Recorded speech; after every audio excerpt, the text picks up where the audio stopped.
আসসালামু আলাইকুম। এটা হচ্ছে আমার বারান্দার সেটআপ। বারান্দায় একটা দেশি মুরগি আছে, একদম পুরো সাদা একটা দেশি মুরগি। এটা গ্রাম থেকে সংগ্রহ করা, আমি নিয়ে আসছি এবার। আশা করতেছি এটা দিয়ে আমি খুব সফলভাবে খুব তাড়াতাড়ি ডিম পাবো।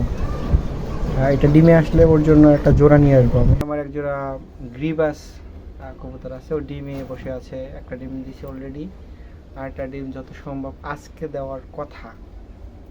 এই হচ্ছে গ্রিবাস নরটা। হ্যাঁ, এটা কী চোখ আমি সঠিক জানি না, এটা মাখরা চোখ বলে কিনা, এটা হলুদ চোখ। আর এর মাদিটা হচ্ছে গিয়ে সাদা চোখ। হ্যাঁ, আর এর নিচে এক জোড়া রেসার ডিম নিয়ে বসে আছে। দুটো ডিমই ফুটবে আশা করি। এটা পুরনো রেসার জোড়া আমার। নটটা অনেক পুরনো, 3 বছর হয়ে গেছে অলরেডি আমার এখানে। আমি ওকে বাচ্চা সংগ্রহ করছিলাম।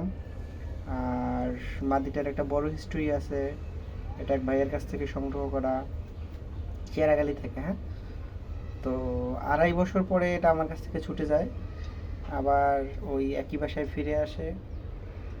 ওই বাসায় ফিরে যাওয়ার পরে আমি ওইখান থেকে আবার ওরে ধরে নিয়ে আসি। অবশ্য ছুটে যাওয়ার 1 মাস পরে ওকে ধরতে আমি সক্ষম।